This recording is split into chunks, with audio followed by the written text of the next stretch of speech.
Ciao a tutti da Giovanni Celeste e benvenuti nel mio spazio YouTube Appunti di un Whipmaker italiano. Dunque, oggi vi voglio parlare del cracker, il cracker della frusta. Questo cordino qui e vi mostrerò il mio metodo di realizzazione. Solitamente quando ricevete una frusta il costruttore è solito allegare insieme alla frusta stessa anche una serie di cracker di scorta. Perché? Perché comunque il cracker è un elemento destinato a deteriorarsi oppure a perdersi e quindi si è soliti appunto consegnare oltre alla frusta anche dei cracker di scorta. Però è anche vero che è molto interessante che voi impariate a realizzarli per due ragioni. La prima perché evitate di spendere dei soldi e la seconda perché se doveste terminare i cracker dati dal vostro costruttore di frusta avrete comunque la possibilità di realizzarveli da voi. Quindi lo scopo di questo video è proprio mostrarvi come si realizza un cracker e userò un metodo veramente difficile perché è davvero complesso questo metodo, perché innanzitutto dovete procurarvi un qualcosa di veramente raro nel mercato, difficile da trovare, ossia una semplice penna Bic. Io realizzo i miei cracker in questo modo, grazie ad una penna Bic. Seguitemi. Ciao a tutti da Giovanni Celeste. Allora, oggi inauguro il primo video tutorial Appunti di un Whipmaker.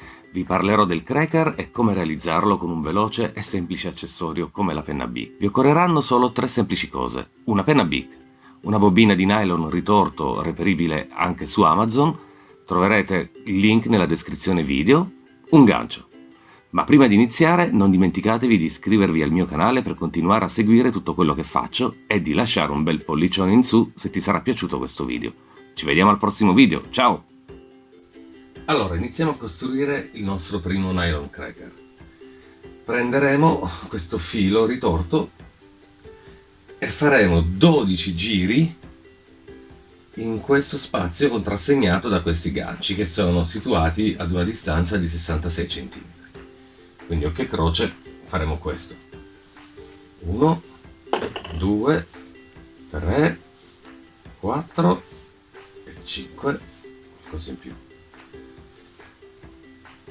1, 2, 3, 4, 5, 6, 7, 8, 9, 10, 11, vediamo un poco,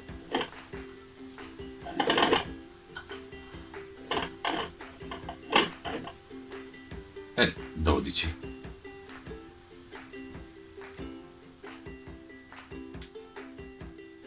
Dopo aver liberato i 12 avvolgimenti del filo di nylon, ricordiamo, saranno 12 giri per 66 cm.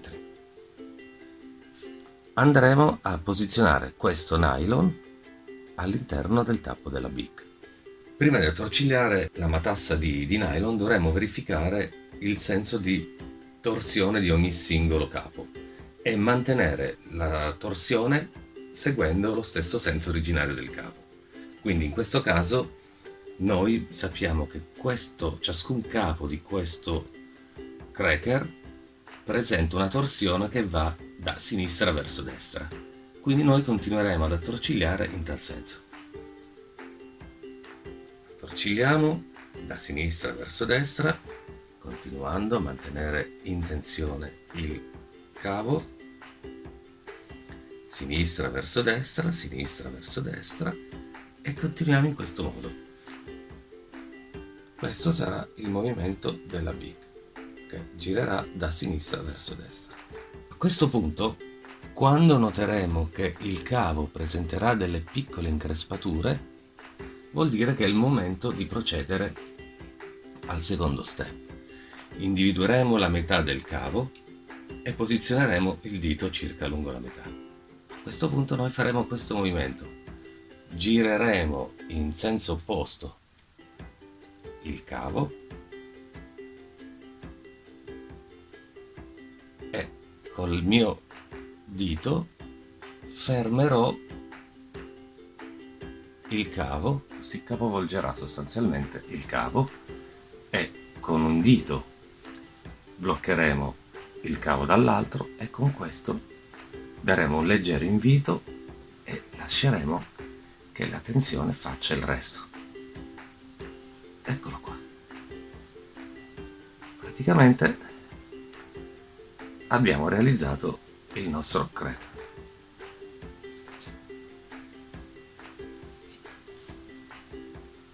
Questo è il cracker ritorto. Ora dovremo infilare questo gancio all'interno di questa trama. Abbiamo infilato il cracker all'interno di questo gancio. In che modo? Allargando in senso contrario le spire e infilando il cracker proprio all'interno del gancio. In altre parole, questo è il senso di torsione. Vedete che se io giro da questo senso, il cracker è ritorto su se stesso. Ma se io svolgo il cracker nel senso opposto, lui si allarga e mi dà lo spazio per infilarlo all'interno del gancio. Fatto questo, non ci resta altro che chiuderlo e preparare il nodo. Toglierò la bic, toglierò il tappo, mantengo sempre il cracker tra le dita, svolgerò l'ultima parte. A questo punto tirerò indietro. In questo modo il cracker sarà sempre più teso e eseguirò un semplice nodo facendo passare questo attorno allo stesso cracker. Un giro e per sicurezza un altro giro. Tirerò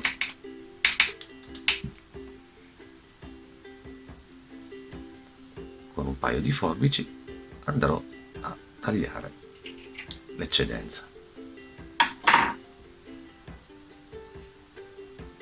Ecco il nostro cracker.